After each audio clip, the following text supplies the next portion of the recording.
Hi guys, it's Kelly here and I'm back with another video. Today's video is featuring some products from the newest Hero Arts Studio release. That is the fancy die of the month, the clear stamps and dies of the month. That is the cling background, and then this starts kind of part of the card kit, which I did use for the card that I shared on my blog. For the blog hop. Look at how cute, look at those darling little animal faces. Like, how could I not use that? It was so cute. But I really loved the little cat, but more importantly, there is this stamp set. And the stamp set is called Naughty Animal Messages. This is how you guys ended up with this whole 30-minute video. I'm just going to tell you that. Is because of the sentiment set. And the sentiment in it is, it says, Felice Naughty Dog. Like, Felice Naughty Dog. I can't even say it without, like, just smiling. It's so fun. It's just so fun. And so I wanted to use, typically I do use a clear stamp and die set. That's the one I'm usually pretty drawn to. And so this month, that is the little mischievous kittens. And so I wanted to do a counterpart card that was with some dogs. So I ended up using, this is the Oh Christmas Tree bundle, the stamps and dies. And then the Playful Pets is where I got the dogs from. And so we're going to be doing just some really simple scenes to their, like, basically the backgrounds are the same. We're just swapping out the components to make the scenes a little bit different. And if you're a person who loves scenes cards, but you're really maybe a little bit overwhelmed about them, we're going to talk about some things that you can do to get started with them that will help build your confidence. So there, I'm using that right-hand side of my half sheet of cardstock for the fancy presents die. So I need that, but I do have this open for stamping. So I just laid another piece of cardstock there so I could get my extra puppy in, so that way I could do all of my stamping at one time. And I am using the Intense Black ink from Hero Arts. Still one of my preferred inks to stamp in, especially if I'm going to be coloring with alcohol markers, and today I am.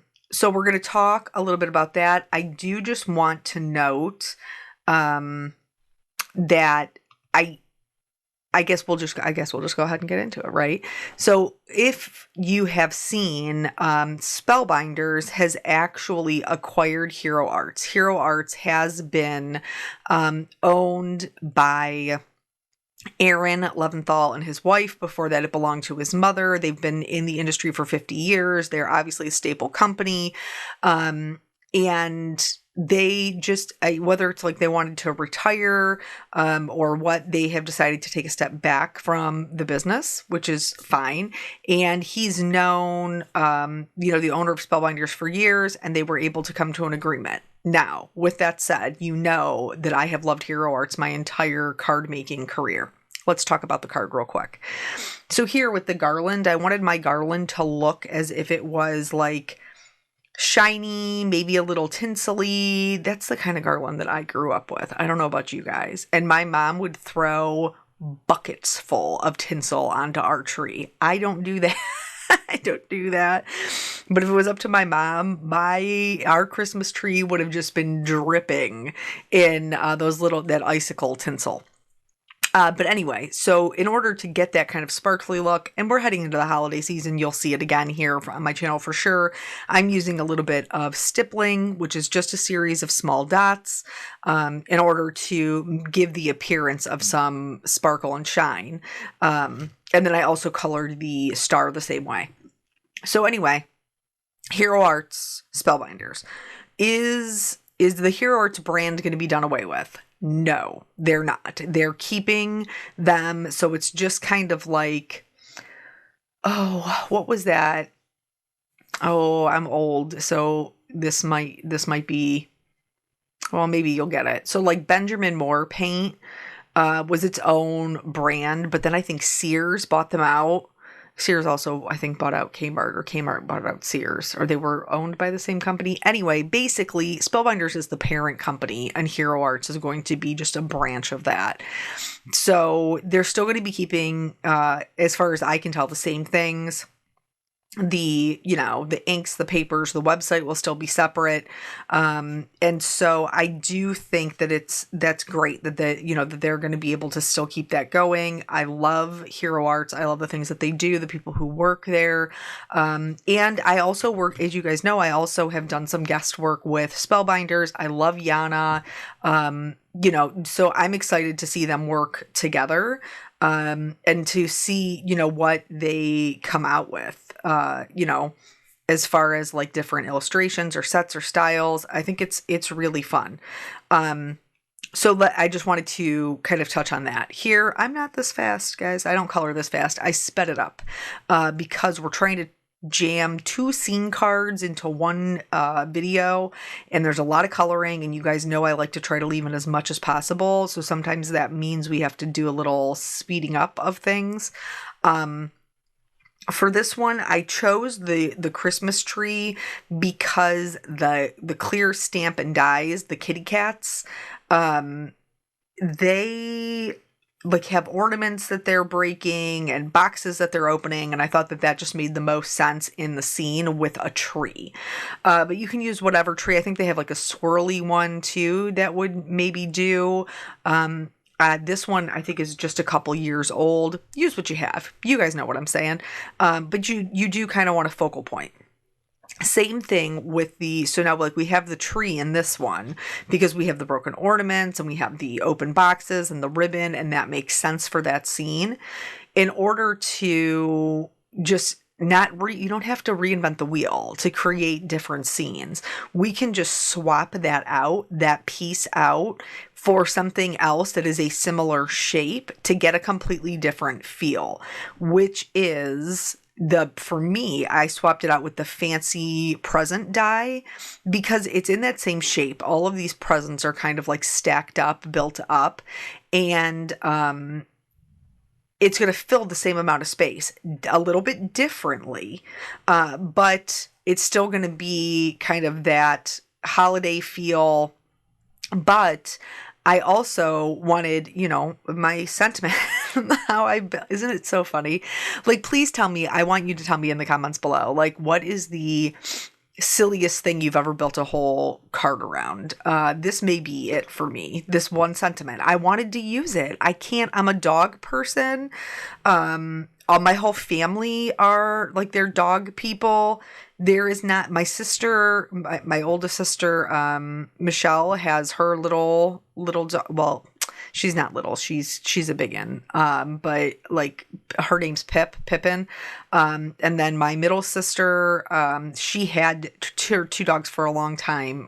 Mika and Shumka have both passed, but now she has Sadie Sue. My mom has Beaumont. We have Emma and Molly. Like, we're a dog.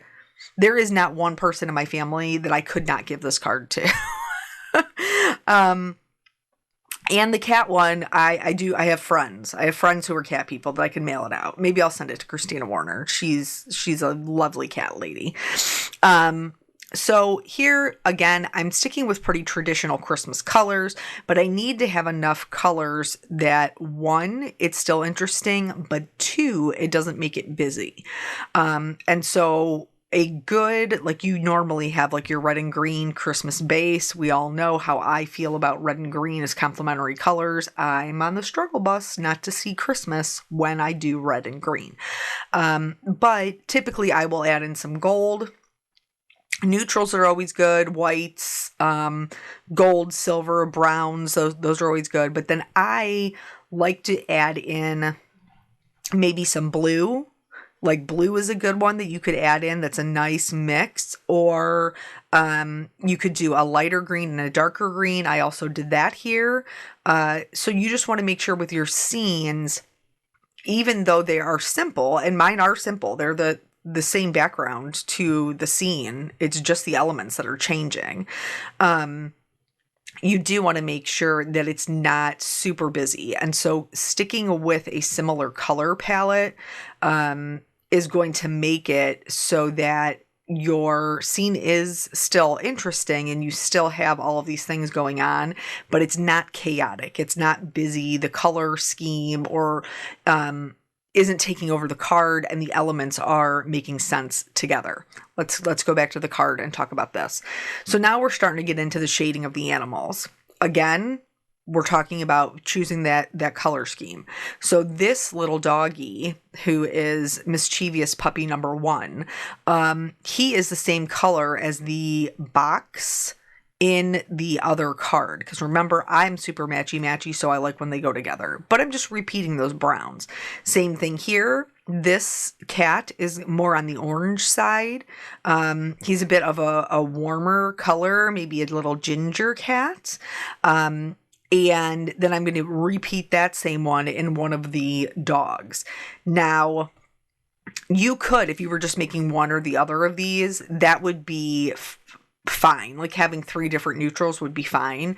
And on my puppy card, I have a really warm brown, this kind of gingery color.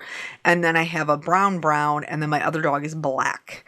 And for the cats, I have a black cat, I have a tabby that's more gray, and then I have this ginger colored cat. So they're all neutrals. They're not really going to compete for the show or add any chaos because neutrals match everything. That's why they're neutral. They're Switzerland. You know what I'm saying. So here I'm coloring the ribbon, and this little kitty cat has some ornaments and stuff that he successfully knocked down. So I'm going to color those as well. Typically for these types of ornaments, I'm really adding kind of like the shadows just along one side. Usually I try to do it where they're like closer to the ground, and then the highlight is kind of on the top portion. But as long as you're consistent with whatever you put your shadows, like if you're always putting your shadows down or you're always putting your shadows to the right, then they'll make sense in the scene. So just pick whatever side you want to be darker and make sure you consistently add the darkness to those sides. Now we're onto this little tabby. He or she, perfectly adorable. There's already these black lines that are stamped there. I am just going to go ahead and start extending those out with my darker gray markers. One of the things to note when you are doing any sort of shading of an animal is you want to make sure that you're not making their face so dark that you cannot see their eyes. Now, in the cats, all their eyes are open, so it's less likely to happen that you'll lose their face. But do you see that little brown dog that we did? Or really any of the dogs, I think, none of them have open eyes. They're just like little commas or little apostrophes. So if I go in here, this dog is black. If I go in and just put black all over without any sort of shading, he is now a silhouette stamp, and we're totally going to lose any of our detail. So we want to make sure we're putting the darkest shading in the darkest section, but we're leaving a lighter area around those eyes, around that face, and we're not going to lose that definition. This is also where it's super important to make sure we're leaving area for our highlight color. And you'll see as I'm, coloring it, I'm adding shadow.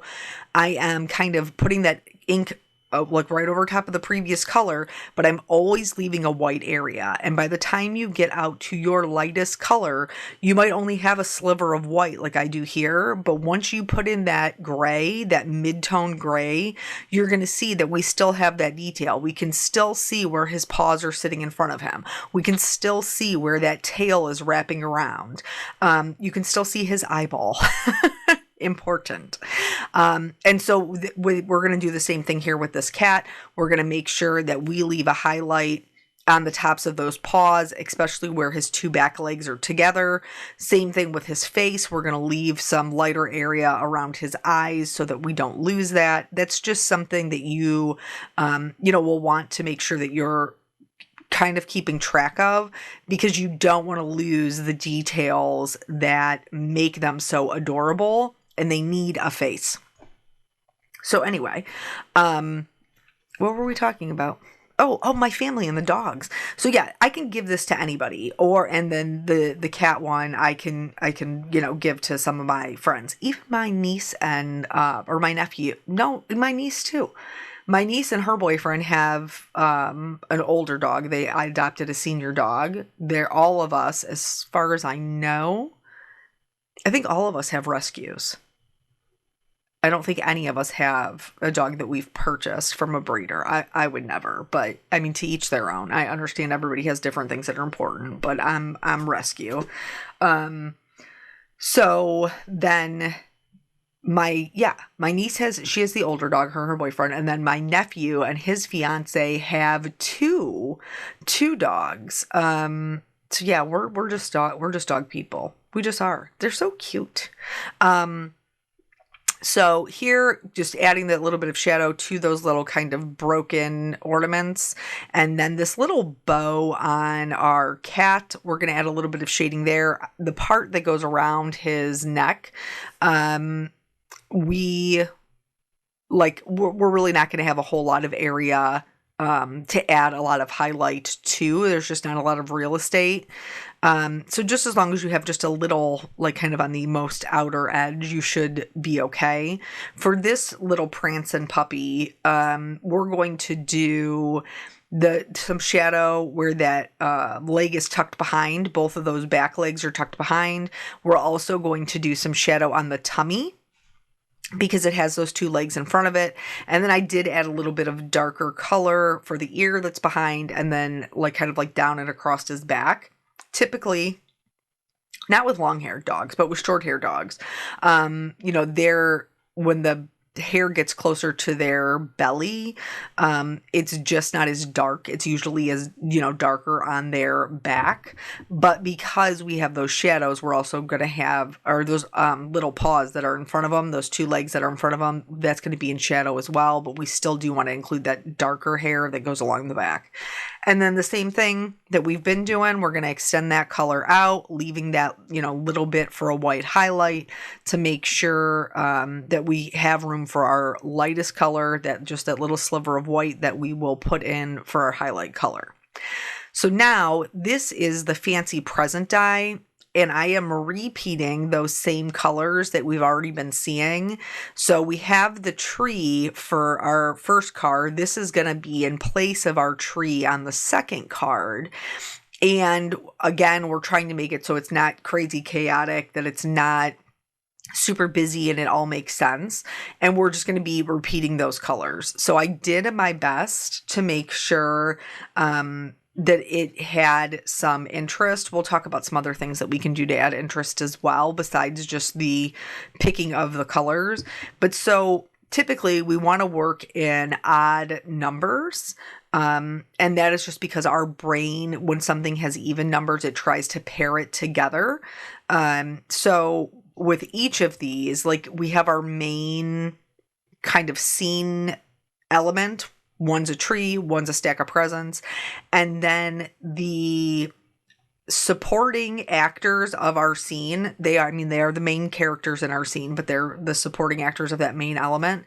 I have three for each card, and that is so we can create a little bit of balance. Here I am going in and like I said, I'm repeating those colors, but I'm coloring the presents and their bows. So just starting at the top and working my way down. For the sides, like here, this is the lid. So I want to make sure I'm adding shading where those 2 points meet. For the lid, there's other boxes sitting on top of it, so there's going to be lots of shadows there. For this one, this is the only one that really has any embossed detail decoration on it, and it's striped.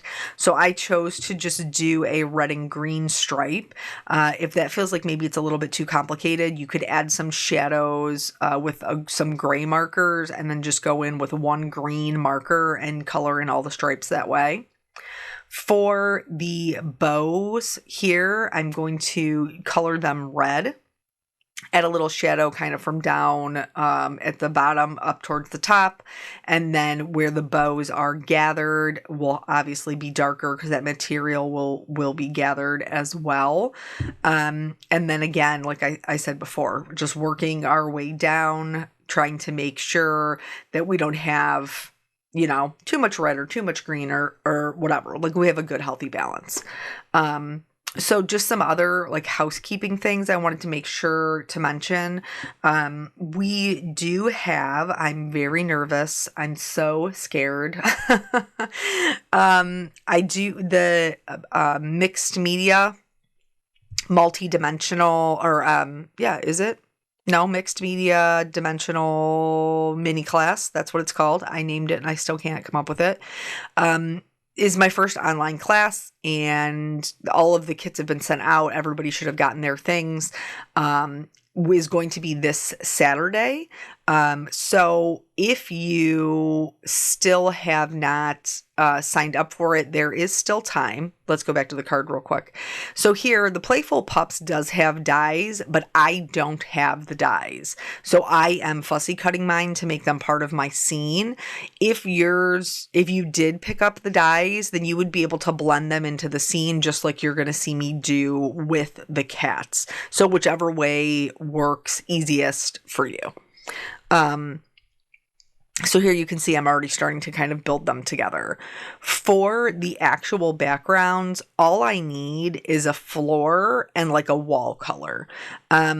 So I'm just going to use some pixie tape. I, turned it so I can make sure that it was straight. I'm doing a hardwood floor, again, repeating that neutral. And then for both of them, I'm going to do blue as the background. So that way these, like the red and the yellow primary colors, they pop. And the green, is a nice addition to that. So you don't have to, this is literally just a floor and a wall. That's all we're creating. In order to have like those more simple scenes, you don't have to put a ton of stuff in there. You just have to make the suggestion of what the stage is, and your brain will kind of fill in the rest, that this is obviously, set in a room. You could do, I did one recently where I put a stencil in the background and it looked like wallpaper. I am going to put in a little bit of a wood grain pattern on the floor of these. That's something you can do, or you can skip it. It's entirely up to you. I've done it in the past where I've used a little bit of, what do they call it? What is it? Colorless blender, like on a old rag, and created like texture for carpet on the floor. There's a lot of different things that you can do. I tried to leave mine super simple. The only thing I added, like I said, was just that little bit of wood grain, which you're going to see when we do it isn't really that hard. It's like some wavy lines. But anyway, so if you're interested in taking that class, there will be a replay available, but the live, if you want to catch the live class, is this weekend. You do not, it's a technique-based class. You are more than welcome to use the same products that I am using, but you do not have to have them. You can still do the technique as long as you have basically a water-based ink. So that's something, if you're interested in that, or if you're like, hey, it's not in the budget right now, I totally get it. If you'd like to take it someday, it will be there, and there, you'll have lifelong access to be able to replay those videos. So here, because I did fussy cut them, I am using my Memento Tuxedo black marker to just go around the edges. So that way it just has like a more finished look. And then we will start building the cards. So these are the sentiments. I chose the Felice Naughty Dog. And then the other one is part of the clear Stampin' Die, and it says wreck the halls and blame the dogs, fa la la la la la la la, which I thought was very fitting. And so I'm stamping those on black cardstock after treating with my anti-static tool in that unicorn white pigment ink, and then I will use the white detail embossing powder to heat set that. So we do have that coming up, which is I am nervous. And I know, like, all of the people who love me and support me, they're like, you're going to be great. Okay, I'm not I'm not nervous about the teaching. I'm not nervous about interacting with you guys. I'm excited for that part. Do you know what I am scared of? The technology. I am so nervous that there is going to be issues with the technology, because it is my first one, like with the live inside the class. So, like, please, please, please give me some grace, bear with me, send up some prayers, praise Jesus, like, as I'm going to need the help. That part is making me very, very nervous. The making and the interaction, that's just like, that's the exciting part for me. I'm very excited about that. So here, I knew I wanted to pop up some elements for the dog card. I popped them all up. So I positioned the dogs. This one I think is supposed to be running. That little brown one is supposed to be running. But instead I turned him vertically so he looks like he's climbing the presents. The one who's like the little scamp down below, he looks like he's waiting for him to push over the presents. And then, of course, there is that little, he looks like a little black lab who's like very above it all. Like, what are you two getting yourselves in trouble with? Like, I'm going to tell mom. So I did pop these all up. I'm adding my sentiment there. And then I will eventually go back in and add the wood grain section into it. You'll see it a little bit easier, on this one because I don't have anything kind of like down in the way. So yes, could I have gone into the detail of drawing like the corners of the walls and everything else so that this guy would make a little bit more sense as he's hanging down the wall? Yes, I could have. I didn't think it was necessary. You'll have to let me know. To me, it changes the scale because it makes the cat look like he's bigger than he is because he's next to this tree. So there is a little bit of, I'm taking a little bit of a risk with my scale, but I think it's okay. And what I mean when I say scale is just like the size of things. And so here I'm adding a little bit of shadow underneath the tree. You can see I went right over that white edge of the die. And I did that, as you saw, to blend in the cat, to blend in the tree. And I'm going to do the same thing when I get my other die cuts in place. I will blend them in. I will color the edges to whatever is behind them, whether it's the blue wall, the green tree, or the brown floor. Here, you can see my wood grain is basically just a series of squiggly lines. That's all it is, because most of it's going to be covered up by my dogs and my cats. So the tree and the cat on the wall are flat. The two cats in the front are popped up on foam tape. The ornaments are also flat, and then here is where I'm going in and starting to blend those into the floor, adding any shadows that I need to, and I did pop up the sentiment as well on this one. So yeah, very excited for the class. We just have two more days until then, and then we had talked about in the past, doing whatever the leftover kits that I had for Crap on the Cape. The other leftover kit that I have is a Hero Arts kit. It's 2 cards, so we'll have to see how this one goes, and you guys can let me know if you'd be interested in that one. So here I've added some glossy accents and some Stardust stickles to make it a little bit more interesting, and then also the white highlights, some pearls in odd numbers to accent the sentiment, and then both these guys are done. And all these kits are still available. So thank you guys so much for joining me. I always appreciate your time, and I will catch you on the next video. Bye.